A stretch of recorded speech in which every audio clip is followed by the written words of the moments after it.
Lights, camera, action. அண்ணே இருங்க அண்ணே ஒரு நிமிஷம். இது என்ன புதுசா டெக்கரேஷன்லாம் பண்ண மாதிரி இருக்கு? RPTM 50K-ஆ? என்ன சிஸ்டர் இப்படி ஷாக் ஆவறீங்க? நீங்க என்ன ட்ரைலர் வீடியோ பார்க்கலையா? ஓ அதான் நான் பார்த்தேன். ஆமா வியூவர்ஸ், இன்னைக்கு நம்மளுக்கு 50K செலிப்ரேஷன் வீடியோ. 50K ஆயிட்டுன்னு நாங்க மட்டும் கொண்டாடினா போதுமா?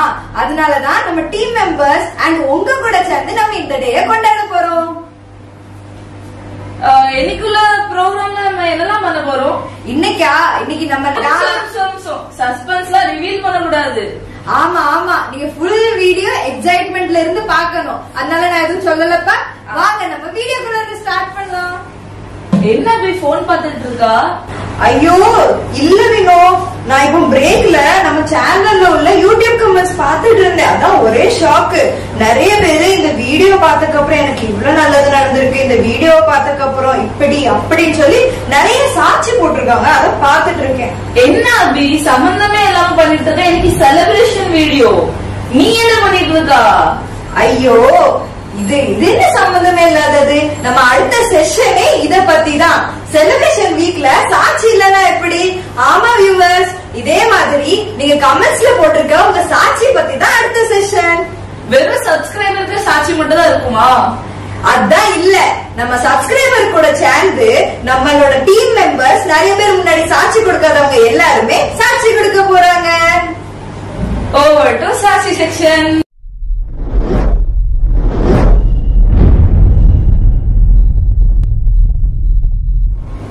கர்த்தருடைய நாமத்திற்கு மகிமை உண்டாவதாக. இந்த சாட்சியை பகிர்ந்து கொள்ளும்படியாக கர்த்தர் கொடுத்த இந்த நல்ல ஆப்பர்ச்சுனிட்டிக்காக கர்த்தரை துதிக்கிறேன்.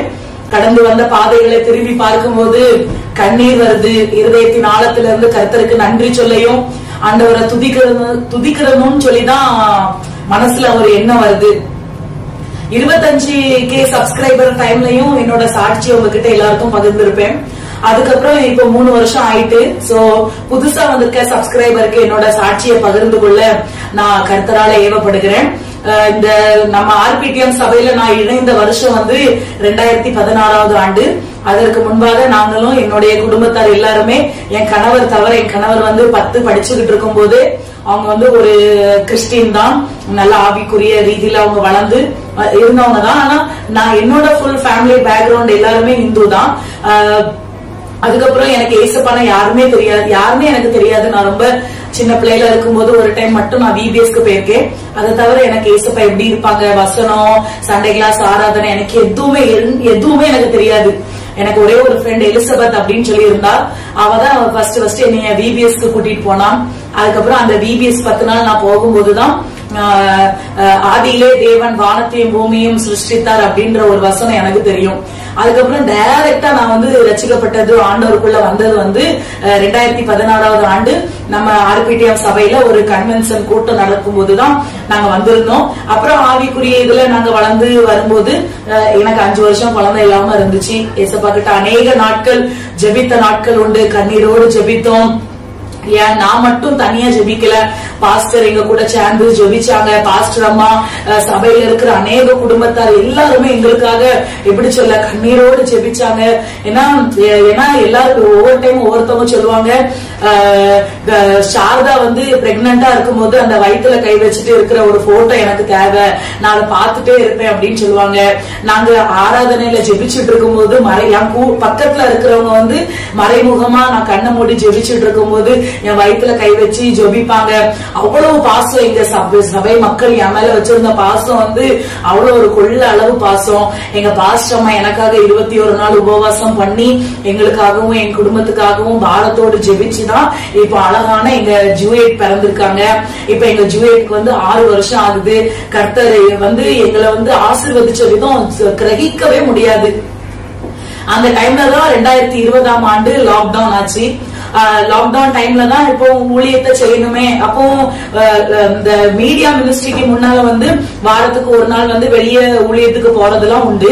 ஆனா லாக்டவுன் ஆனதுக்கு அப்புறம் அந்த ஊழியமுமே இல்லையே. அப்போ பாஸ்டருக்கு முதல்ல ஒரு தரிசனம் உண்டு. எப்பவுமே சொல்லுவாங்க ஒரு பெரிய தரிசனம் இருக்குன்னு சொல்லிட்டு பிரசங்கம் பண்ணும் போதெல்லாம் சொல்லுவாங்க. ஆனா அந்த மீடியா மினிஸ்ட்ரின்னு ஆரம்பிச்ச உடனே பாஸ்டர் என்னைய கூப்பிட்டு சிஸ்டர் நீங்க கண்டிப்பா இந்த ஊழியத்தை நீங்க செய்யணும், உங்க சாட்சியை நீங்க பகிர்ந்து கொள்ளணும், ஸ்கிட் மூலியமா நம்ம வந்து காஸ்பல் சொல்லணும் அப்படின்னு சொல்லும் போது எனக்கு ரொம்ப பயமா இருக்கு.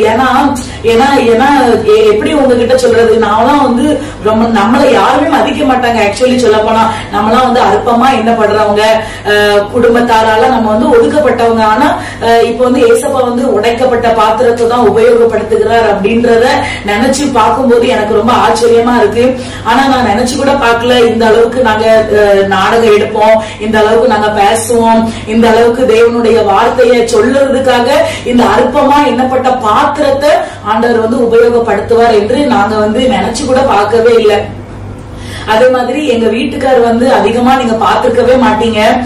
எங்க வீட்டுக்கார் வந்து பிஹைண்ட் த சீன் தான் இருப்பாங்க. ஏதாவது 1-2 சீனுக்கு எங்க வீட்டுக்கார் வருவாங்க. ஆனா அவங்க செய்யற வந்து பெரிய ஊழியமே என்ன தெரியுமா, எனக்கு ரொம்ப சப்போர்ட்டா இருக்கிறது தான் அவங்க செய்யற மிகப்பெரிய ஊழியமே.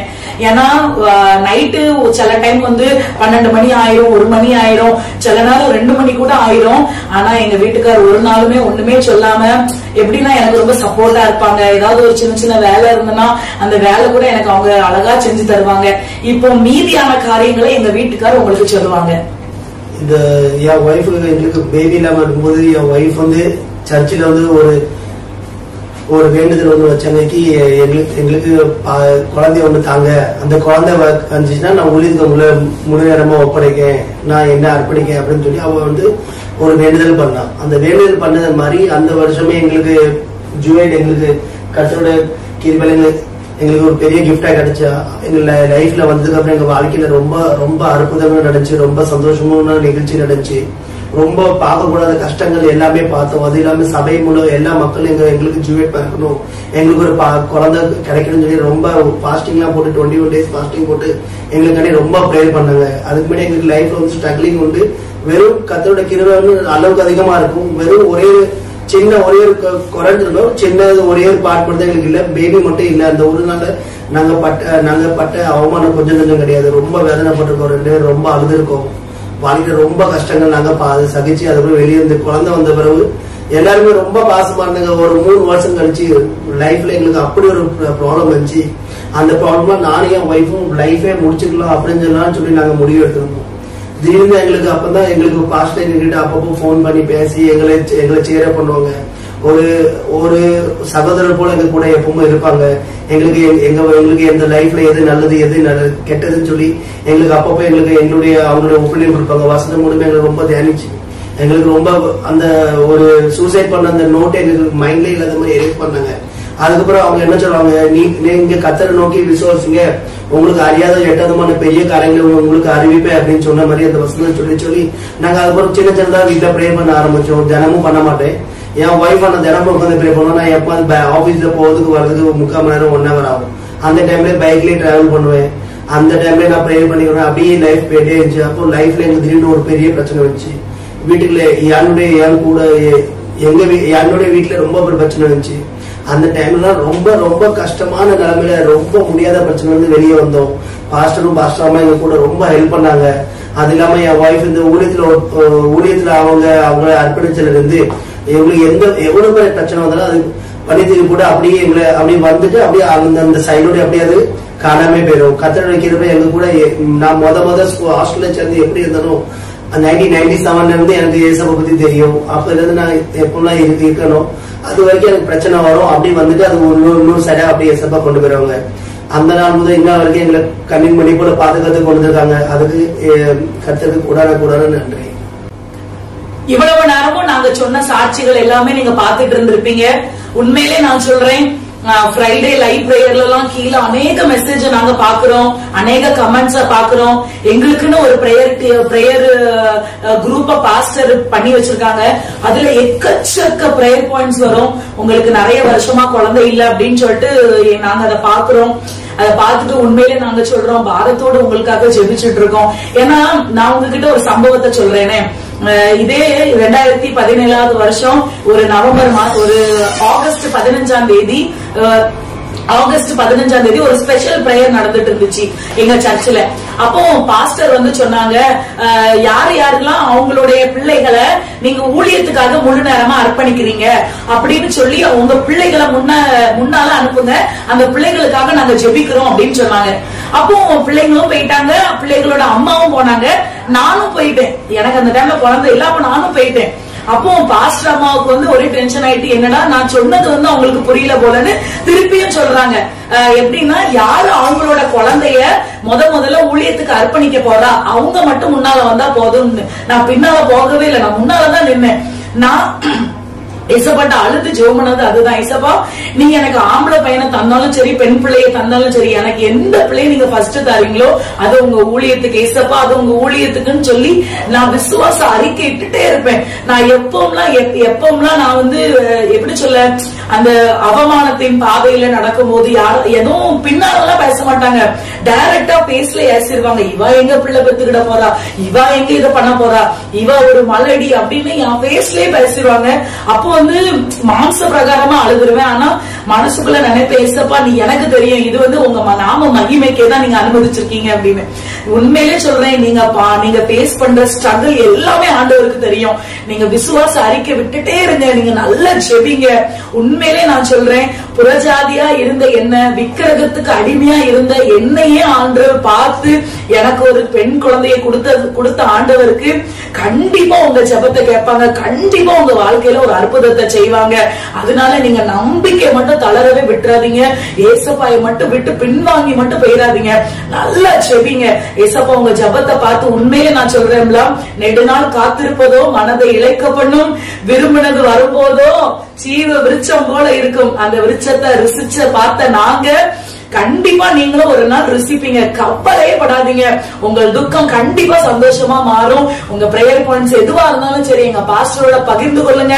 உங்களுக்காக நாங்க ஆர்பிடிஎம் டீம் இருக்கோம், உங்களுக்காக ஜெபிக்க.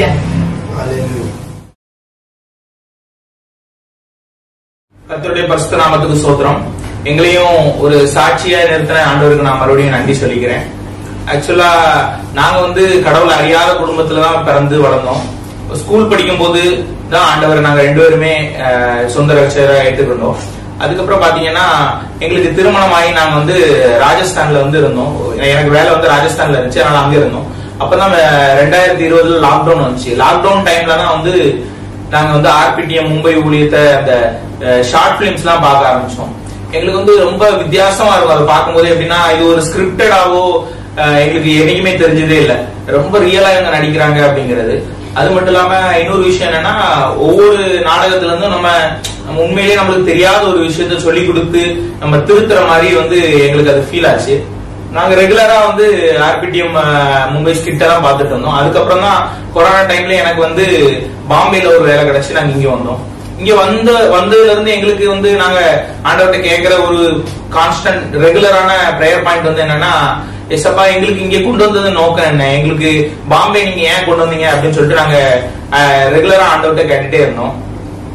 அப்போ நாங்க மும்பைல என்டர் ஆகும் போது ஆக்சுவலி எங்களுக்கு ரொம்ப பிளாங்கா இருந்தது. ஏன்னா பக்கத்துல தமிழ் சர்ச்சுன்னு ஒண்ணுமே இல்ல. ஒரு 8-9 மாசமா ஃபுல்லா நாங்க ஆன்லைன் சர்வீஸ் அப்படிதான் பாத்துட்டு இருந்தோம். அப்ப சரி ஓகே, ஏன்னா அந்த டைம் கொரோனா டைம், சோ போகவும் முடியாது. ஃபுல்லா சர்ச் பண்ணும்போது ஒண்ணுமே இல்ல. அப்பதான் நாங்க யோசிச்சு பார்த்தோம், சரி ஓகே இந்த ஆர்பிடிஎம் வந்து பார்த்தோமே, அதுவும் பாம்பேக்குள்ள தானே இருக்கு, சரி ஒரு வாட்டி போய் பார்க்கலாம் அப்படின்னு சொல்லிதான் வந்தோம். இன்னொன்னு என்னன்னா, எங்களுக்கு சாரதாக்கா ஃபாஸ்ட் மேலாம் நடிக்கும் போது ரொம்ப ஆச்சரியமா இருக்கும். ஏன்னா இவங்க சொன்ன மாதிரி ரொம்ப எல்லாமே கேஷுவலா இருக்கும், நீட்டா இருக்கும். ஆனா அதுல ஏதோ ஒண்ணு நம்மளோட லைஃப்ல ஒரு கனெக்ட் ஆன மாதிரியே இருக்கும். ஆமால நம்ம இந்த தப்பு பண்ணிருக்கோம், ஆமா கரெக்ட் தான், இது தப்புனே தெரியாது. அந்த மாதிரி சில விஷயங்கள்லாம் வந்து எங்களுக்குள்ள அது இதாச்சு. அத வந்து நாங்க அப்ளை பண்ண ட்ரை பண்ணிட்டு இருந்தோம். சரி ஓகே, அப்ப இவங்களையும் பார்த்த மாதிரி இருக்கு, நம்ம ஒரு நாள் போயிட்டு வரலாம் அப்படின்னு சொல்லிட்டு நாங்க ஃபர்ஸ்ட் கிறிஸ்துமஸ் நினைக்கிறேன். அப்ப நாங்க ஃபர்ஸ்ட் டைம் வந்து இங்க அப்படிதான் நாங்க ஆர்பிடிஎம் சர்ச்சுக்கு நாங்க வந்தோம். அப்புறம் வந்ததுக்கு அப்புறம், ஏன்னா நாங்க அந்த வந்ததுக்கு அப்புறம் உடனே ஊழியம் கிடைக்கும் அப்படிங்கிற நாங்க நினைச்சு கூட பாக்கல. ஏன்னா நாங்க மும்பைக்கு வரும்போது ஒரு 8 மாசம் எங்களுக்கு ஒண்ணுமே இல்ல, ஒரு ஊழியமும் இல்ல, ஏதோ வீட்டுல இருந்தோம், ஏன்னா தனியா இருந்தோம். அப்போ எங்களை குறித்ததான ப்ராசஸ் வந்து அதிகமா இருந்தது. அப்ப என்னடா ஒண்ணுமே நடக்கலையே, எந்த காரியமும் ஒண்ணுமே இதாகலையே அப்படின்னு சொல்லி நாங்க ரொம்ப ரொம்ப நாங்க அழுது ஜெபமான நாட்கள்லாம் உண்டு. அப்போ சரி அப்படி சொல்லிட்டு இந்த ஊழியத்துக்கு போகும்போது அப்ப கூட தெரியாது இதுதான் நமக்குரிய சர்ச்சு, இதுலதான் நம்ம ஊழியம் பார்க்க போறோம் அப்படிங்கறது எங்களுக்கு சுத்தமா தெரியாது. அப்போ வரும்போது ஃபாஸ்ட் வந்து உடனே எங்களுக்கு ஊழியம் கொடுத்துட்டாங்க. நீங்க யூத் மினிஸ்ட்ரி எடுங்க, இது எடுங்க அப்படி சொல்லும் போது அப்ப எங்களுக்கு ரொம்ப ஆச்சரியமா இருந்துச்சு. ஏன்னா நாங்க யோசித்து கூட பார்க்கல. இந்த ஷார்ட் பிலிம் எல்லாம் பார்க்கும்போது என்னடா இவங்க இவ்வளவு ஆக்ட் பண்றாங்க, அதுக்கு ஒரு ஃபேனா தான் நாங்க என்ட்ரானோம். ஆனா கடைசியில அதுல நாங்க நடிப்போம். நாங்க சுத்தமா நாங்க கற்பனையில கூட நாங்க இதை யோசித்து கூட பார்க்கல. எங்களுக்கு அது ரொம்ப ஆச்சரியமா இருந்துச்சு. உண்மையிலே கர்த்தர் பெரியவர், நல்ல ஒரு ஊழியங்கள்ல இணையும்படியா கர்த்தர் எங்களை தெரிந்தெடுத்தா அதுக்காக ஆடி ஓடி சோஸ்திரம். அது மட்டும் இல்ல, நாங்க சில காரியங்கள் எப்படி பிரேயர்ல இன்னும் ஸ்பிரிச்சுவலி எப்படி க்ரோ ஆகணும், அதுக்கப்புறம் ப்ராப்ளத்தை ஃபேஸ் பண்றது எப்படி, அப்படிலாம் எல்லாமே ஒரு சின்ன சின்ன காரியம் முதற்கொண்டு பாஸ்டர் மூலமா, சர்வீஸ் மூலமா, ஷார்ட் பிலிம் மூலமா நிறைய நாங்க அறிஞ்சு கொண்டோம். அது எல்லாத்துக்கும் மேல என்னன்னா நாங்க ஒரு 8-9 மாசமா நாங்க சர்ச்சுக்கு வர முடியாத சிச்சுவேஷன் அமைஞ்சது. அப்போ வீட்டுல யாருக்குமே சொல்ல முடியாது. சில சிச்சுவேஷன்லாம்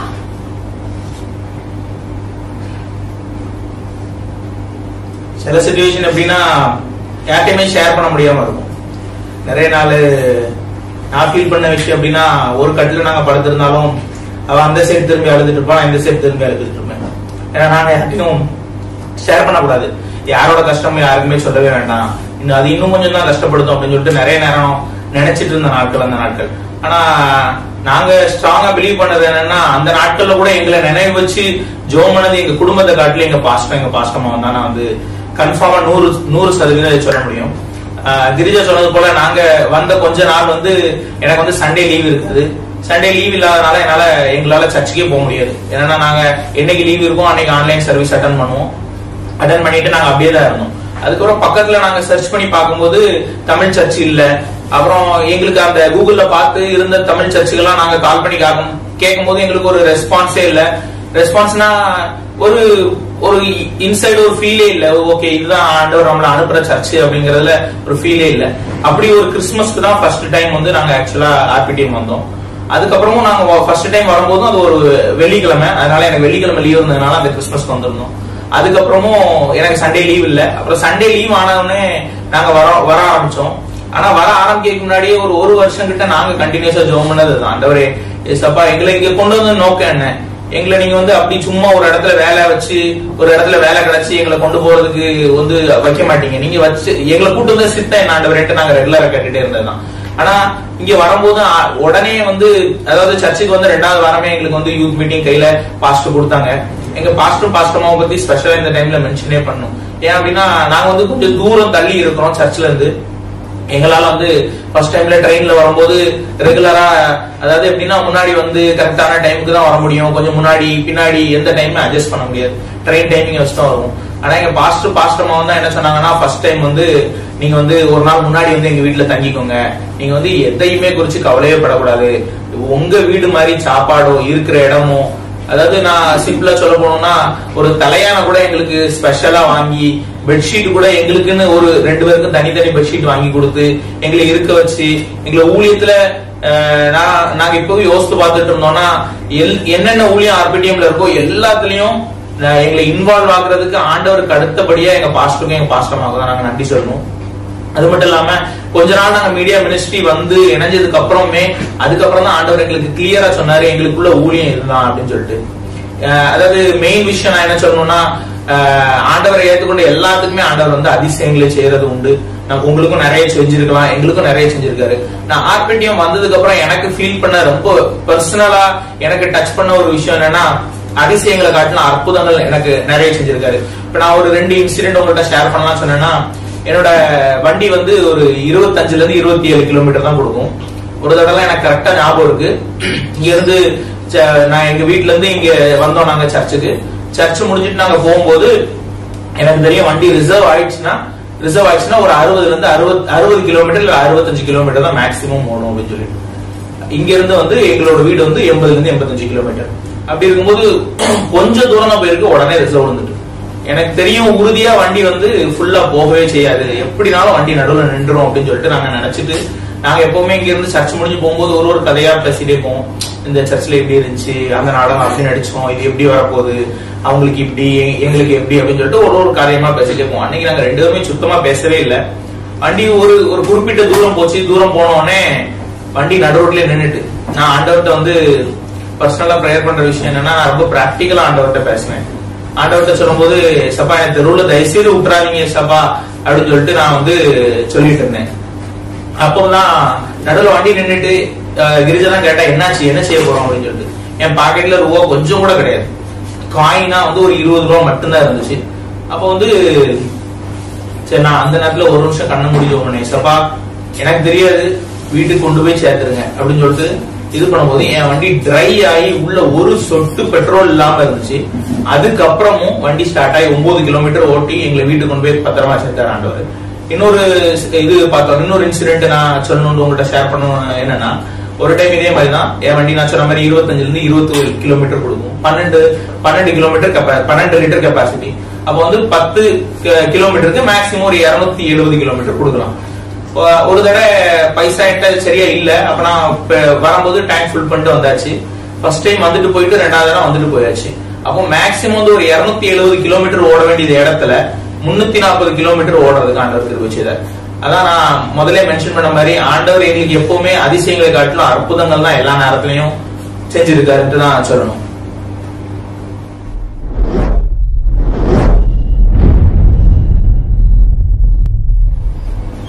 கர்த்தருடைய பரிசுத்த நாமத்துக்கு ஸ்தோத்திரம். எங்களே சிறு சாட்சியா நிறுத்தின தேவனுக்கு கொடானபடி நன்றி. எங்க சாட்சி நான் சொல்லணும்னா, நான் வந்து இந்து குடும்பத்துல இருந்து வந்த பொண்ணு.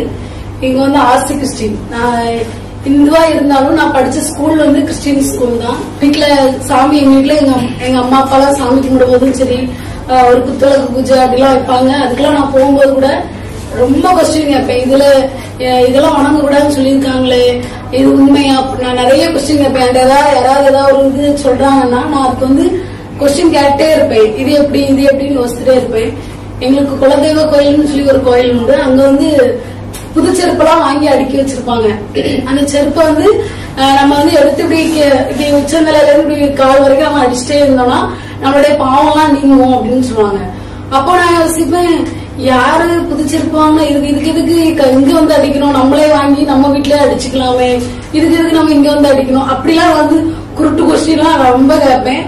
ஆனா எஸ்ப கிருபையிலதான் ஆர்சியில வந்து ஆர்சி கிறிஸ்டின், எங்க ஆர்சின் கிறிஸ்டின் எங்க அப்பா கொடுக்க மாட்டேன் அப்படின்னு தான் சொன்னாங்க. வேண்டாம், கிறிஸ்டின் மாப்பிள்ளை வேண்டாம் அப்படின்ட்டு. எங்க அப்பாவுக்கு வேலைக்காரங்கனாலே ஆகாது. இப்போ வரைக்குமே எங்க அப்பாவுக்கு பிடிக்காது. அப்ப இவங்க ஆர்சி கிறிஸ்டின்னா அதுவும் இதுவும் கிட்டத்தட்ட ஒண்ணுதான் அப்படிங்கறதாலதான் எங்க அப்பா கொடுத்தாங்களே. இங்க வந்ததுக்கு பிறகு நான் பைபிள் வாசிக்கும் போது இன்னுமே நான் பைபிள் வாசிக்கிறதுல இன்வால்வ் ஆகும்போது டெய்லி வாசிப்பேன். டெய்லி பைபிள் வாசிக்க எஸ்பேண்ட் நிறைய விஷயம் பேசுவாங்க. பேசுற ஒவ்வொரு காரியத்தையும் நான் விடணும், என்கிட்ட என்னெல்லாம் குறை சொல்றாங்களோ அதெல்லாம் நான் விடணும்னு நினைச்சிட்டே இருப்பேன். அப்புறம் நான் வந்து ஊர்ல இருக்கும் போதே பெந்தகோஸ்து ஒரு சர்ச்சுக்கு போகணும்னு சொல்லிட்டு ஆர்சி கோயிலுக்கு போகாம இன்னொரு சர்ச்சுக்கு நான் போனேன். அது பெரிய பிரச்சனையாச்சு. அப்புறம் இவங்களே எனக்கு வந்து எதிர்ப்பு தான். இவங்க வந்து பெந்தகோஸ்துனால இவங்களுக்கு பிடிக்கவே பிடிக்காது. பெந்தகோஸ்து சர்ச்சின் இல்ல, ஆர்சியில வந்து அவ்வளவு தீவிரமா இவங்க இருந்தாங்க. அப்ப நான் இவங்க கிட்ட கேட்பேன், மாமா விக்கிரகத்தை வணங்க கூடாதுன்னு நமக்கு எஸ்பா பைபிள்ல சொல்லியிருக்காங்க, நீங்க வணங்குறீங்களா அப்படின்னு சொன்னா அதுக்கு இவங்க கிட்ட இருந்து ஆன்சரே வராது. அதுக்கு என்ன சொல்லணும்னு எனக்கு தெரியாது. ஆனா கோபப்படுவாங்க, ரொம்ப கோபப்படுவாங்க. இவங்க வந்து நான் கல்யாணம் முடிஞ்ச புதுசுல எங்க மாமாவுக்கு வந்து பெயிண்டிங் கான்ட்ராக்ட் எடுத்து பாக்குறதா வேலையே. அது 15 நாள் அந்த வேலை இருக்கும், 15 நாள் அவங்களுக்கு வேலையே இருக்காது. எனக்கு பாப்பா பிறந்தப்போ எங்களுக்கு வந்து பால் டப்பா வாங்குறதுக்கு அவ்வளவு கஷ்டமா இருக்கும். கஷ்டம்னா பிள்ளைக்கு பால் டப்பா வாங்கவே முடியாது. அந்த 15 நாள் சம்பாதிக்கிறத நாங்க அந்த 15 நாள் செலவு பண்றதுதான் கரெக்டா இருக்கும். மீதி 15 நாள் வந்து எங்க அம்மா தான் வாரத்துல அந்த வெள்ளிக்கிழமை வரும்போது ஜாமான் எல்லாமே வாங்கி போடுவாங்க. மழை நேரம் வந்துச்சுனாலும் வேலையே இருக்காது உங்களுக்கு. அப்ப அந்த வேலை நிமித்தமா ரொம்ப கஷ்டப்பட்டோம் நாங்க. அப்புறமா இவங்க வந்து வெளிநாட்டுக்கு ட்ரை பண்ணாங்க, மலேசியா போனாங்க. இந்த மாசம் லாஸ்ட்ல போயிருக்காங்க. இந்த மாசம் 15ஆம் தேதி போயிருக்காங்கன்னா அடுத்த மாசம் வந்துருவாங்க. கேட்டா சொல்லுவாங்க, உடம்பு எனக்கு ஒத்துக்கலன்னு சொல்லுவாங்க. இல்ல நான் பிள்ளைய நிலம் பிரிஞ்சு இருந்து விட மாட்டேன் அப்படின்ட்டு வந்துருவாங்க. அப்புறம் பக்ரீன் போயிருந்தாங்க. அப்பவும் அங்கேயும் அப்படிதான் வந்துட்டாங்க. ஆனா அப்போ பக்ரீன் போயிட்டு அவங்க வரும்போது மிகப்பெரிய சாட்சி, அது எஸ்கோட பெரிய கிருபை. ஆமா, ஆனந்தி வந்து எனக்கு ஆப்போசிட். அப்படியே நான் வந்து அவங்க வந்து இங்க இந்து குடும்பத்துல உள்ளவங்க, நான் வந்து கிறிஸ்டின் குடும்பத்துல உள்ளவங்க. நான் வந்து சின்ன வயசுல எல்லாம் வந்து எங்க வீட்டு பக்கத்துலயே ஒரு சிஎஸ்ஐ கோயில் உண்டு. அங்கதான் எனி டைம் அந்த சர்ச்சிலே தான் நான் இருப்பேன். அதுக்கு பிறகு வந்து கன்வெர்ட் ஆகி நாங்க போனதான் ஆர்சி சபைக்கு நாங்க போனோம். ஆனா ஆர்சி சபைக்கு போனதுல இருந்து அதான் எங்க பரம்பரை வந்து கிறிஸ்டின், இவங்க இந்து குடும்பத்துல இருந்துட்டு ஏசப்பாவை அவ்வளவா தேடுவாங்க. நான் கிறிஸ்டின் மதத்துல இருந்துட்டு நான் கிறிஸ்டின் மதத்தை எடுத்துட்டு இருந்தேன். ஆர்சியில இருந்துட்டு பெந்தகோஸ்ட்னாலே எனக்கு பிடிக்கவே பிடிக்காது. பெந்தகோஸ்ட்காரங்க யாரும் பக்கத்துல வந்துட்டாங்க நகை போட்டு அப்படி இல்லாம வந்துட்டாங்கன்னா ரொம்ப திட்டுவேன். என் ஃப்ரெண்டு மாதிரி ரொம்ப கிண்டல் பண்ணுவேன். அப்படி ரொம்ப இது பண்ணிட்டே இருப்பேன். ஆனா உண்மையில ஏசப்பாவுடைய ஒரு அந்த நன்மத்தை நம்ம அறிஞ்சு விடணும்னு சொன்னா ஏதாச்சும் ஒரு அடி வேணும்னு சொல்லுவாங்க. வாழ்க்கையில ஒரு அடி வந்தாதான் அந்த இது நம்ம திருந்ததுக்கு ஒரு வாய்ப்பு அப்படின்னு சொல்லுவாங்க.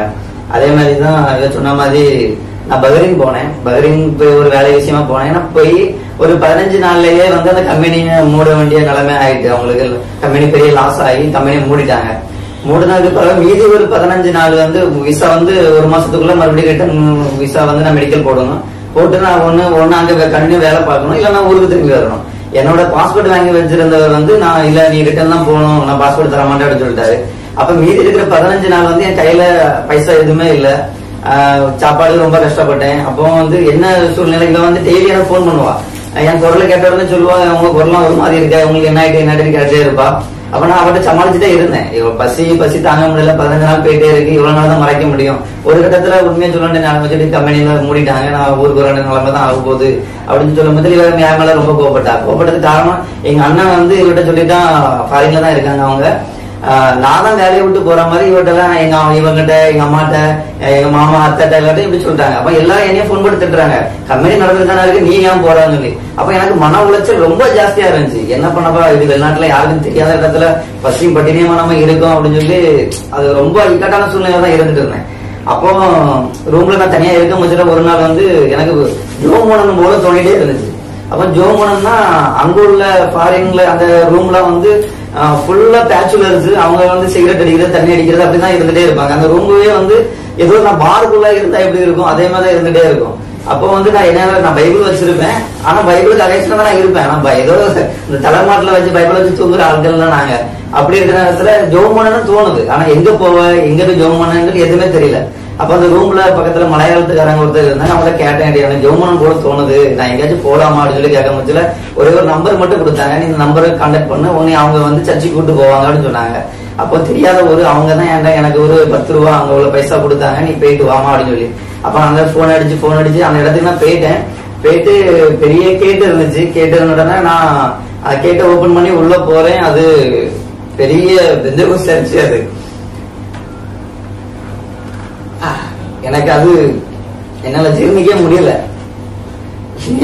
நான் வந்து அவ்வளவு அகைன்ஸ்டா இருந்தேன். பெந்தகோஸ்ட்னால எனக்கு பிடிக்காது.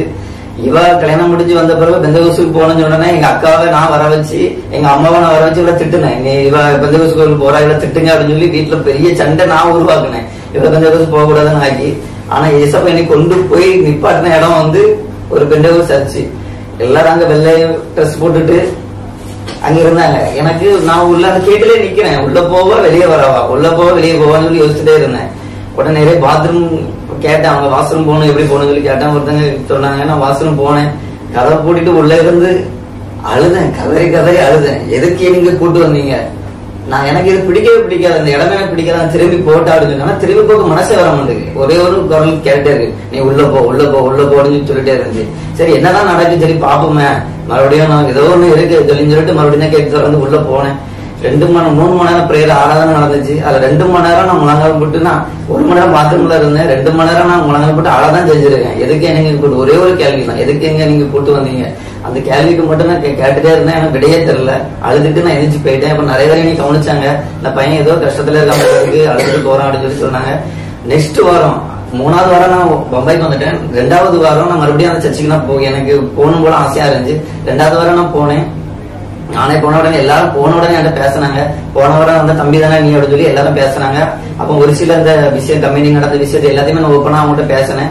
அவங்களாம் தம்பி நீ கவலைப்படாத அப்படின்னு சொன்னாங்க. சொன்ன வார்த்தைகள் எல்லாமே ஏசப்பா என்கிட்ட பேசின மாதிரியே இருந்துச்சு. அப்பதான் ஒரு உணர்வு எனக்கு தோணுச்சு, ஏசப்பான்னு ஒரு ஆள் இருக்காரு போல இருக்கு, இருந்ததாலதான் என்கிட்ட பேசிட்டு இருக்காங்க அப்படிங்கிறது உணர்வு எனக்கு வந்துச்சு. இவ்வளவு நாள் இல்லாத ஒரு உணர்வு அப்பதான் எனக்கு முதலே வந்துச்சு.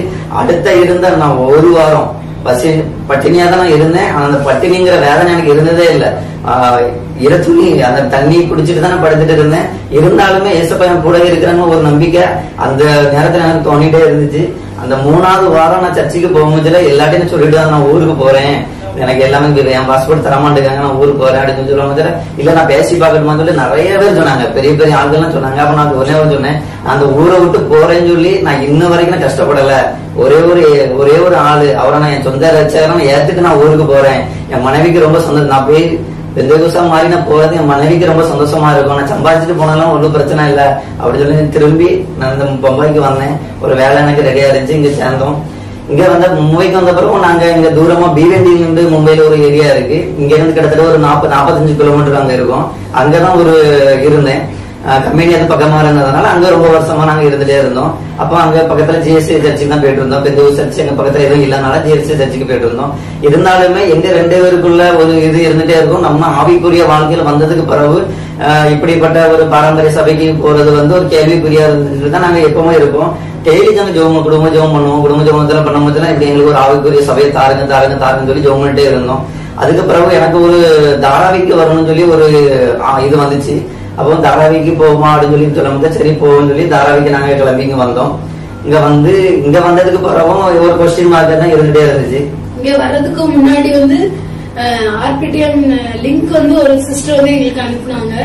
அது வேற யாரில் எங்க ரிலேஷன் தான், எங்க அத்தை தான். அத்தை வந்து எங்களுக்கு இந்த லிங்க் வந்து எங்களுக்கு அனுப்புனாங்க. இந்த கொரோனா காலத்துலதான் நாங்க இந்த லிங்கை பார்க்க ஆரம்பிச்சோம்.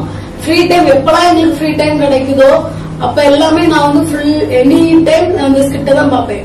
பார்த்ததே கூட திருப்பி பார்த்துக்கிட்டே இருப்பேன். நான் எனக்கு ரொம்ப பிடிக்கும். ஏன்னா அதுல வந்து சித்தி கொடுமை அந்த ஸ்கிட்டு பார்க்கும்போது நான் என்ன அறியாமலே ஆடுவேன். நைட்டு எனக்கு தூக்கம் வரலன்னா கூட அந்த ஸ்கிட்ட தான் வச்சு நான் ஆர்பிடிஎம்ல போட்டுக்கிற ஸ்கிட்ட தான் நான் பார்த்துட்டே இருப்பேன். இங்க வந்து அதுக்கப்புறம் நாங்க இங்க வந்தோம். இங்க வந்து வரும்போதுமே நாங்க வந்து ஏசப்பாட்ட ப்ரேயர் பண்ணிட்டே இருந்தேன். நான் எந்த சர்ச்சுக்கு போகணும் ஏசப்பா எங்களுக்கு காமிச்சுட்டாங்க அப்படின்னு சொல்லி நாங்க ப்ரேயர் பண்ணிட்டே இருந்தோம். அப்படி ப்ரேயர் பண்ணிட்டு இருக்கும்போது நான் வந்து என்ன ஏசப்பாட்ட சொன்னேன்னா, எனக்கு ஒரு அடையாளம் வேணும் ஏசப்பா, நான் வந்து எந்த சர்ச்சுக்கு நான் தேடி போக மாட்டேன், என்னைய தேடி வரணும் ஏசப்பா, நீங்க வாங்க சர்ச்சுக்கு அப்படின்னு சொல்லிட்டு அப்படின்னு நம்ம சர்ச்சில் இருந்து ஒரு 2 சிஸ்டர் வந்து எங்களை கூப்பிட வந்தாங்க, சர்ச்சுக்கு வாங்க அப்படின்னு சொல்லிட்டு. அப்புறமேட்டு நாங்க சர்ச்சுக்கு வந்தோம். சண்டே அட்டன் பண்ணுவோம், அப்புறம் பைபிள் ஸ்டடி அட்டன் பண்ணுவோம். அவ்வளவுதான், அப்படிதான் இருந்தோம். ஒரு தடவை நாங்க வந்து வீட்டுல ஜெபக்கூட்டம் வச்சிருக்கும் போது எங்க பாஸ்டர் எங்க தலையில கை வச்சு ப்ரேயர் பண்ணும்போது உங்களுக்கு ஒரு ஊழிய அழைப்பு இருக்கு அப்படின்னு மட்டும் சொன்னாங்க. நீங்க தொடர்ந்து ஜெபிச்சுட்டே இருங்க, கண்டிப்பா ஏசுவாங்க, அந்த ஊழிய அழைப்பை என்னன்னு சொல்லுவாங்க அப்படின்னு சொல்லிட்டு இருந்தாங்க. நாங்களும் தொடர்ந்து அதே மாதிரி தனி ஜெபத்திலயும் சரி குடும்ப ஜெபத்திலயும் சரி நாங்க ப்ரேயர் பண்ணிட்டே இருந்தோம். இந்த சபையை பொறுத்த வரைக்கும் சபைக்குள்ள வந்துட்டோம், ஆராதனைலாம் வந்துகிட்டோம், வாரம் வருவோம். அதுக்கு பிறகு ஏன்னா நாங்க எங்களுடைய தேடுதலே அப்படிதான் இருந்துச்சு. ஒரு ஆவிக்குரிய சபைக்கு நாங்க போகணும், ஆவிக்குரிய சபையில என்ன நடக்கு அப்படிங்கறத பார்க்கணும், அந்நிய பாஷை பேசணும் அப்படிங்கறது எனக்கு பெரிய வாஞ்சியா இருந்துச்சு. அதுக்கு பிறகு அந்த எனக்கு இன்னைக்கு அந்நிய பாஷை வரம் கிடைச்சிருக்கு அப்படின்னு சொன்னா இந்த சர்ச்சை தான் பெரிய காரணமே. இந்த சர்ச்சைகளை வந்து ஜெபம் தான் எனக்கு முழுமையான காரணமா இருக்கு. 2வது மீடியா மினிஸ்ட்ரிக்குள்ள நாங்க வர்றதுக்கு அதுவும் ஏசப்படைய பெரிய சித்தம் தான் சொல்லலாம். ஒரு கிறிஸ்துமஸோட நாங்க ஒரு சின்ன ஸ்கிட் ஒண்ணு நானும் என் மனைவி பிள்ளைங்க எல்லாம் சேர்ந்து ஒரு சின்ன ஸ்கிட் ஊனம் சொல்லி ஒரு சின்ன ஸ்கிட் நாங்க போட்டிருந்தோம். அதை பார்த்துட்டு தான் பாஸ்டர் அம்மாவும் நீங்க நல்லா நடிக்கீங்க, மீடியா மினிஸ்ட்ரிக்கு வாங்க, வந்து அங்கேயும் வந்து ஊழியம் பண்ணலாம் அவங்களால அப்படின்னு சொல்லி சொன்னாங்க. அப்போ வந்து நாங்க வந்து இவா ஓகே, ஆனா வந்து எல்லாருமே சர்ச்சில் இருக்கிறவங்க மீடியா மினிஸ்டர்ல இருக்கிறவங்க எல்லாருமே வேலைக்கு போயிட்டு தான் இருப்பாங்க. நைட்டு வந்துதான் ஷூட்டிங்லாம் எடுப்பாங்க. அப்ப நைட்டு வந்துங்கிறது வந்து எனக்கு ஒரு ஆப்ஷனா தான் இருந்துச்சு. நைட்டு வந்துட்டு வேலைக்கும் போயிட்டு ஷூட்டிங் எடுத்துட்டு சமாளிச்சிடலாமா அப்படின்னு சொல்லி யோசிச்சுட்டு இருக்க மத்தியில வந்து பெரிய அது வந்து உண்மையில நாங்க 2 பேரும் வந்து இப்பெல்லாம் சொல்றோம், ஏதோ எங்க பாஸ்டர் அம்மாவும் எங்க பாஸ்டர் பெருமைப்படுத்துறதுக்காக இதெல்லாம் சொல்றோம் அப்படின்னு சொன்னா அது நாங்க ஏசப்பாவுக்கு நாங்க என்னைக்காவது ஒரு நாள் கணக்கு கொடுக்க வேண்டியதான் இருக்கும். ஒரு நானும் என் கம்பெனில வந்து வீவெண்டில நான் இருக்க தட்டியும் நான் வீவெண்டில வந்து ஒரு 6 வருஷமா நாங்க இருந்தோம். ஆனா தாராவிக்கு வந்து நான் 2 வருஷம் தான் ஆகுது. இந்த 2 வருஷத்துல நான் 2 நேரம் சூசைட் அட்டன் பண்ணதுக்கு நான் முயற்சி இருக்கேன். அந்த அளவுக்கு எனக்கு ரொம்ப வேலையும் சரி எல்லாத்தையும் சரி ரொம்ப ப்ரெஷரா இருக்கும் எனக்கு. அது ஏன் நான் பல நேரம் நான் வந்து நான் என்னைய நானே கேள்வி கேட்டு இருப்பேன். ஏன் 6 வருஷம் நான் நல்லா தானே இருந்தேன், அதே கம்பெனில வேலை பார்க்க, இன்னும் அதே கம்பெனில தான் வேலை பார்க்கேன். ஏன் அந்த 6 வருஷம் இல்லாத இந்த 2 வருஷம் டிஃபரெண்ட் சொல்லி எனக்கு ரொம்ப இதா இருக்கும். அப்ப வந்து நான் உற்ற நண்பன் சொல்லலாம், என் தந்தைன்னு கூட சொல்லலாம். அந்த நேரத்துல நின்னுட்டு நான் அடிக்கடி நான் பேசிட்டு இருக்க பட்சத்துல அவங்க ஒரே வார்த்தை பார்த்து சொல்லுவாங்க, நீங்க இந்த சர்ச்சைக்கு எந்த இதை நீங்க விரும்பிட்டு இருந்தீங்களோ அந்த சர்ச்சைக்கு நீங்க வந்திருக்கீங்க, எந்த ஊழியம் வேண்டாம்னு சொன்னீங்களோ அந்த ஊழியத்தை நீங்க பண்ணிட்டு இருக்கீங்க. அப்போ வந்து நிறைய போராட்டங்கள் உங்களுக்கு வரதான் செய்யும் சொல்லி என்னைய ஒவ்வொரு நேரமும் என்னை தட்டி கொடுத்துட்டே இருப்பாங்க. அது எப்படி சொல்லணும்னு தெரியல. அதே மாதிரிதான் பாஸ்டர் அம்மாவும் இனி நான் வந்து பிரேயருக்கு நான் வரல அப்படின்னு சொன்னாலுமே ஆற்றலும் பாட்டு படிச்சுட்டு இருப்பாங்க. அப்ப எனக்கு போன் அடிப்பாங்க. நான் பாப்பேன் 10 மணி 10:30 ஆகிட்டு பாஸ்டர் அம்மா போன் எனக்கு வருது அப்படின்னு சொல்லி நான் பாப்பேன். சரிடா நான் வேலைக்கு போயிருவேன் சொல்ல மாட்டேன், வேலைக்கு போயிருப்பேன். அப்ப நான் நினைப்பேன் 10:30 ஆற்றல் போய் பாட்டு படிச்சுட்டு இருப்பாங்க, எனக்கு போன் வருது அப்படின்னு சொல்லி. அவ்வளவு கேர் எடுத்துட்டே இருப்பாங்க. எங்க இருக்கீங்க பிரதர், என்ன பண்றீங்க, ஏன் சர்ச்சைக்கு வரல அப்படின்னு சொல்லி மிகப்பெரிய கேர் பண்ணி பார்த்துட்டு இருப்பாங்க. நாங்கெல்லாம் வந்து ஒரு சின்ன சின்ன ரோல்ல தான் இங்க வந்து ஸ்டார்டிங்ல நடிச்சு கொடுத்தோம். அப்ப அப்படினாலும் இல்லாம ஏசப்பாடைய பெரிய கிருபை, இவங்களுடைய அன்பு எங்களுக்கு கிடைச்சதுதான். இந்த சர்ச்சில் உள்ள மக்களும் சரி, பாஸ்டர் சரி, பாஸ்டர் அம்மா பிள்ளைங்களும் சரி, எல்லாரும் எங்களுக்கு மேல காட்டுற அன்பு அது எவ்வளவு கொடுத்தாலும் அது ஈடாகாதுதான். எங்க பிள்ளைங்க மேல இருக்க பாசம் அதெல்லாம் சொல்லிட்டே போலாம், நிறைய இருக்கு. அதை பத்தி இன்னொன்னு வந்து ஃபேமிலி மெம்பர்ஸ் கூட ரொம்ப மறந்துடுவாங்க.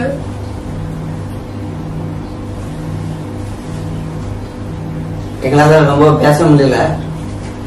ஆனா நாங்க இதெல்லாம் சொல்றதுக்கு ஒரே ஒரு காரணம், ஆர்பிடி மீடியம், அந்த சபை, அந்த மீடியம் மினிஸ்ட்ரி, இது தந்தை கர்த்தருக்கு நாங்க கொடான கோடி நன்றி செலுத்துறோம்.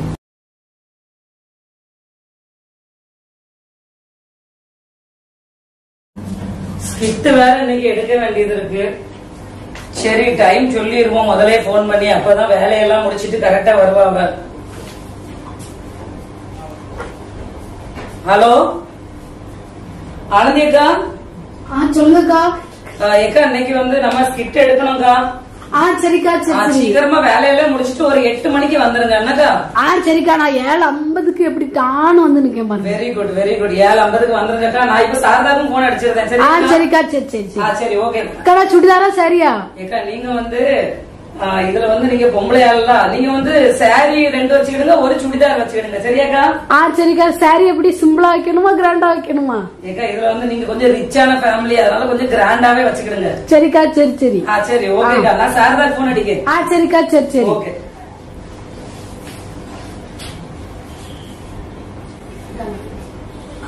ஹலோ சொல்லுங்கக்கா. சாரதா இன்னைக்கு ஸ்கிரிப்ட் எடுக்கணும். சரி ஒரு 8 மணிக்கு வந்துரு, அதுக்குள்ள வேலை எல்லாத்தையும் முடிச்சிரு. நான் எப்படி வாரேன் பாருங்க, துள்ளிமான் அப்படி வாரேன் பாருங்க. எல்லா வேலையும் முடிச்சுட்டு கரெக்டா 8 மணிக்கு வந்துரு. சரி சரி. நான் எது ஆம்பளையா பொம்பளையா? நீ என்ன, நீ ஆம்பளை, என் புருஷன் இதுல. என்னாலும் உங்க புருஷனா இனிய போடாதீங்கக்கா, இனி ஆனந்திக்க புருஷனா போடுங்கக்கா. சரி ஆனந்தி அக்கா வந்து ரொம்ப வெக்கப்படுதாங்க, அதனால நீ என் புருஷனாவே இரு. சரி ஒரு 3 இல்லன்னா 4 ஷர்ட் வச்சுக்க. சரி. பேண்ட் 2 கொண்டு வா. சரி சரியா? பெல்ட் நீனே எடுத்துட்டு வந்துருவீ. சரி சரி. சரி 8 மணிக்கு உள்ள இருக்கணும். எப்படி வரேன்னு பாருங்க. சரி ஓகே. கிளைமேக்ஸ் யோசிச்சுட்டு வந்துரு. சரி சரி. Okay okay okay. சரி நம்மளும் சீக்கிரமா வேலையை முடிச்சிருவோம். எல்லாரும் 8 மணிக்கு வருவாங்க. ஒவ்வொரு ஆளுக்கு எத்தனை நேரம் போன் அடிக்க வேண்டியது இருக்கு. கடவுளே. என்னக்கா கூப்பிட்டீங்களே? ஆமா ஞானக்கன், இன்னைக்கு வந்து 8 மணிக்கு ஸ்கிரிப்ட் எடுக்கணும். அதுல ஒரு சீன் எப்படின்னா கேக் கட்டிங் பண்ண வேண்டியது இருக்கு. அதனால நீ போய் எப்படியாவது எனக்கு ஒரு கேக் மட்டும் வாங்கி தந்துரு. சரியா? சரிக்கா. ஒரு நிமிஷம் இரு, நான் பைசா தரேன். ஹலோ சொல்லுங்கக்கா. ஆனந்தி அக்கா. சொல்லுங்க. 8 மணின்னு சொல்லிருந்தேங்கா, மணி நேரம் ஆயிட்டு, சீக்கிரம் வாங்கக்கா. சாரிக்கானே வந்துருந்தேங்க, ஒரு 5 நிமிஷத்துல வந்துருந்தேன். சரி இந்த எல்லாருமே வந்துட்டாவக்கா. ஐயோ அப்படியா? சாரிக்கா. எல்லாருமே வந்துட்டாவ, சாரதாவும் வந்துட்டா, சீக்கிரமா வாங்க. சரியா? நான் வந்துருந்தேன்க்கா, வந்துருந்தேன். சரிக்கா ஓகேக்கா. எல்லாரும் வந்துட்டாங்கன்னு சொல்லுங்க, யாருமே வரலையேக்கா இன்னும். ஆமா ஞானக்கன், இப்ப வந்து வாங்கக்கான்னு நான் போன் அடிக்கணும் 2-3 மணி நேரமா நான் போன் அடிச்சுக்கிட்டு இருப்பேன். யாருமே வரமாட்டாங்க. ஏன்னா ஒவ்வொரு ஃபேமிலியில ஒவ்வொரு பிரச்சனை இருக்கும். எல்லாமே முடிச்சு வச்சுட்டு தான் ஊழியத்துக்கு அப்படின்னாச்சுன்னா வரணும். ஏன்னா வேலைகள் முடிக்காம வந்தாச்சுன்னா வீட்டுல பிரச்சனை ஆயிரும். அதனால எல்லாமே அட்ஜஸ்ட் பண்ணி எடுத்துதான் நம்ம கொண்டுட்டு போகணும்.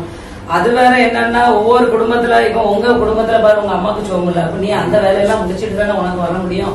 அதனால நம்ம ஒவ்வொருத்தரையும் அட்ஜஸ்ட் பண்ணி எடுத்து நம்ம கொண்டுட்டு போனாதான் ஒவ்வொரு குடும்பத்துல பிரச்சனை இல்லாம இருக்கும். நம்ம ஊழியமும் கரெக்டா போய்கிட்டு இருக்கோம். சரியாமா? நின்னு ஒரு நிமிஷம். கிரேட்காக நீங்க எவ்வளவு பேக்ரவுண்ட்ல இருந்து எவ்வளவு சமாளிச்சு ஒன்னே மாதிரி எனக்கு விசுவாசிகள் இருக்கிறதுனால தானே எனக்கு ரொம்ப சந்தோஷம். நான் உடனே போய் ஒரு கேக் வாங்கிட்டு ஜிபே அடிச்சுட்டு வந்துரு. சரியா? சரி. ஏசப்பா, இந்த நேரத்துல இவிய வேற போன் அடிக்காவல. ஹலோ ஹலோ, சொல்லுங்கக்கா. நம்ம நாடகம் எடுக்கணும், ஸ்கிட் எடுக்கணும். எத்தனை நேரம் போன் அடிச்சிருக்கேன். நம்ம 8 மணிக்கு வர சொன்னேன். மணி எத்தனை சாருதா?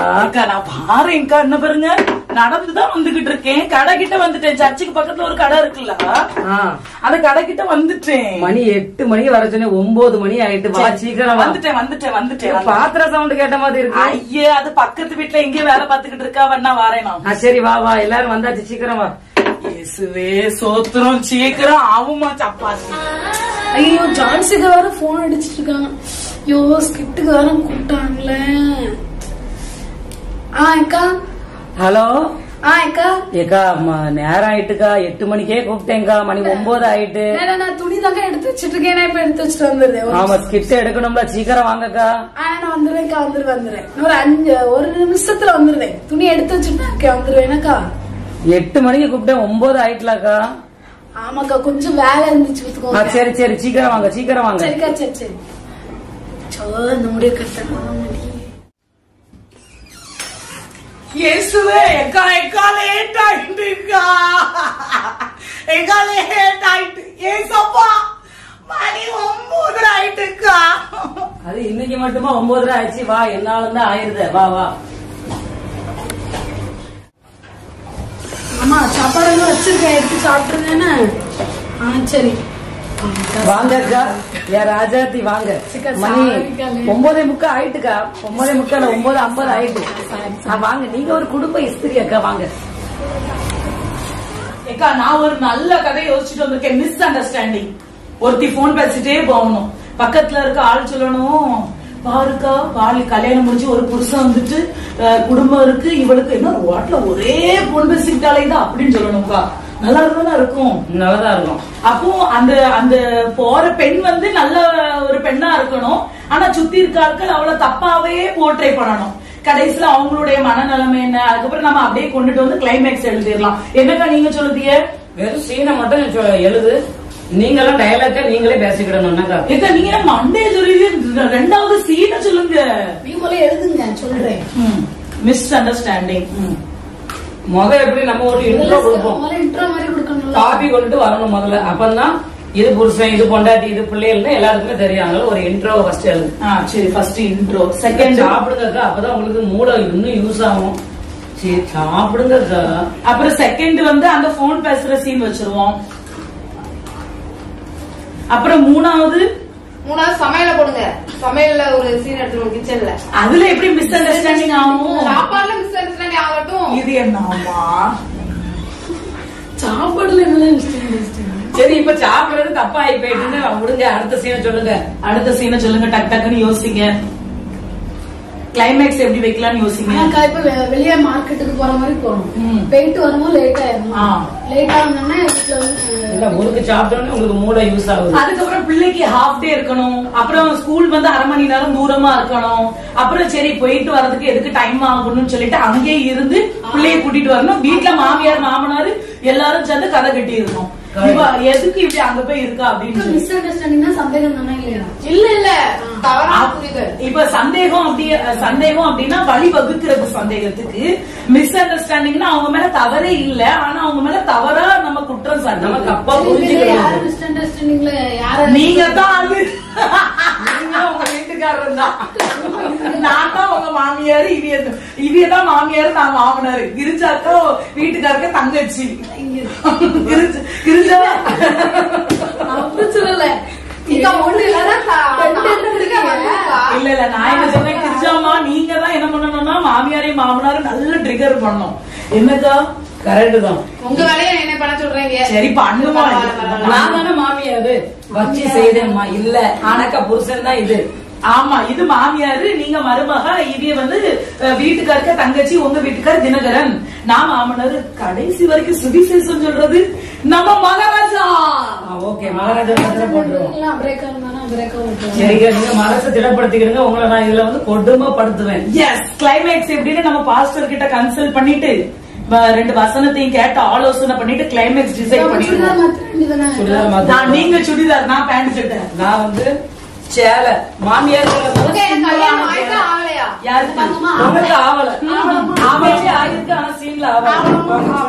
எனக்கு ஒரு நாள் இந்த வாலிப பிள்ளை சீன் தர மாட்டேங்குது. உடம்பு இப்படி இருந்தா யாரு வாலிப பிள்ளைக்கு தருவா? ஏக்கா, நான் உங்ககிட்ட இங்க வாங்கக்கா. நீங்க முதல்ல என்ன ஆயிட்டு? ஏக்கா, நீங்க சும்மா இருக்க. நான் ஆம்பளை பையன் கேரக்டருக்குலாம் நான் வரமாட்டேன். நான் கேர்ள், நீங்க இதுல போய் இப்ப என்ன பேசுறது? நான் மாமியாரு, நீ மாமனாரு தானே. அதுக்கு நீங்க மாமனாரா அவங்கள நீங்க பேண்ட் சட்டை போடுங்க, இல்லன்னா வேட்டி சட்டை கிட்டுங்க. நான் தான் மாமியார், இதுல போங்க. நீ எவ்வளவு தண்டி இருக்கா? நான் மாமனாருன்னு சொன்னாச்சுன்னா நான் சுக்கலா பொப்படி மாதிரி இப்படி நிக்க. நீங்க சும்மா இருங்க. மகாராஜா பிரதர், நியாயத்தை வந்து சொல்லுங்க பிரதர். நீங்க அங்கிட்ட சும்மா பாக்கெட்ல கை வச்சுட்டு நிக்கிய. என்னாச்சுக்கா? பாருங்க பிரதர், என்ன சொன்னாலும் ஏற்கனவே பேசுறாங்க இவங்க. நான் வந்து இதுல நான் கேர்ளா இருக்கு, நீங்க பாயா இருக்கான்னு கேட்கவே மாட்டேங்காங்க. அவன் என்ன ஸ்கிரிப்ட் பாஸ்டமா? ஸ்கிரிப்ட் எல்லாம் எழுதியாச்சு பிரதர், அதுல ஒரு பிரச்சனை கிடையாது. இப்ப இவ சொல்றாங்க, என்ன சொல்றாங்கன்னா இவங்க வந்து கேர்ளா இருப்பாங்களா, நான் பாயா இருக்கணும். இப்ப இவளுக்கு ஹஸ்பண்ட் நானா இருந்தா நல்லாவா இருக்கும்? நல்லாவே இருக்காது. இங்க பாருங்க, நீங்க இவங்க ஆம்பளை வேலை போட்டுட்டு நீங்க பொம்பளை வேலை போட்டா அம்மா பையன் மாதிரி ஆயிராதாக்கா? சும்மா இருங்க, அப்படிலாம் ஒண்ணுமே கிடையாது. ஏதாவது பேண்டும் சேரல. நான் தான் உனக்கு தேடி பிடிச்சி பேண்ட வாங்கி தந்திருக்கேன்ல. அதுவும் பாருங்க பிரதர், சரி ஒரு எக்ஸல் நாச்சுன்னா சர்ச்சுக்குள்ள ஒரு 20 எக்ஸல் இருக்கும்னு வைங்கலாம். ஒரு டபுள் எக்ஸல்னா ஒரு 10 ஆம்பளை டபுள் எக்ஸல் போடுவாங்க. ஆனா இவளுக்கு 4 எக்ஸல்ல நான் அப்படியே ஆளை தேடி பிடிச்சி 10 சட்டையை வாங்கி கொடுத்துருக்கு. இன்னும் நீ பொம்பளையா தான் வருவான்னு சேலையிலயும் உள்ள வந்து ஃபிட்டிங் துணியை வச்சுதான் தைக்க. நீங்க சும்மா இருங்க, நான் வளர்த்தி தானே உங்களுக்கு ப்ராப்ளம். நீங்க ஒரு பலகையை போட்டு ஏறி நின்ற பலகையை போட்டு எலும்பி நிக்கிறதுக்கு நீனே நின்ற வேண்டியதானே. கருத்தை சொல்றதுக்கு கூப்பிட்டா இப்படி நிக்கீங்க, நின்னுட்டு ஒரு மாதிரி ஒண்ணுமே சொல்லாம சொல்லுங்க. கருத்து சொல்லுறது எனக்கே குழப்பமாயிட்டு. சாதாரண நீங்க வந்து டால் அண்ட் ப்ராடா இருக்கீங்க, அப்ப நீங்க ஆம்பளை வரது கரெக்டா இருக்கும். பாஸ்டமா கொஞ்சம் ஷார்ட்டா இருக்காங்க, அப்போ பொம்பளை வரது கரெக்டா இருக்கும். ஷார்ட்டா இவங்க வந்து என்னைய வேதனைப்படுத்துறதுக்கு வந்திருக்காங்கம்மா. நீங்க ஒரு ஆல்ரவுண்டர், என்ன கேரக்டர் கொடுத்தாலும் சூப்பரா பண்ணிருவீங்க. அதனாலதான் வந்து அவங்க எழுதும் போது கரெக்டா உங்களுக்கு கேரக்டர் கொடுத்தாங்க. நேர்களே பாத்தீங்களா, ஒவ்வொரு ஸ்கிட்டுக்கும் நான் படுற கஷ்டம் வேதனை துன்பத்தை பாத்துக்கிட்டு தானே இருக்கிய. பதில் நீங்களே சொல்லுங்க. இவங்க கருத்தை சொல்ல வந்த ஆளு கூட எனக்கு அகேன்ஸ்டா எழுப்பிட்டாங்க. இதுதான் எனக்கு என்ன வேதனை. 2, 3 ஸ்டார். ஏமா நீ உன் மனசுல என்னதான் நினைச்சிட்டு இருக்க? நான் ஒன்ன தப்பா நினைச்சிட்டு இருக்கேன், வேற யாரப்பா நினைக்க போறேன்?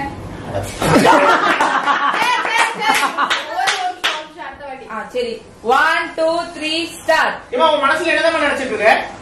என்னதான் நினைச்சிட்டு இருக்க? உன் பாட்டில இருக்க எல்லாரும் யாரு போன் அமைதியா இருங்க. 1, 2, 3 ஸ்டார். ஏமா உன் மனசுல என்னதான் நினைச்சிட்டு இருக்க? ஷூட்டிங் போய்கிட்டு இருக்கு. யாரு இப்படி வருவா? எனக்கு வேதனையா திருப்பி எங்களுக்கு வந்து சோதனையை பாரு.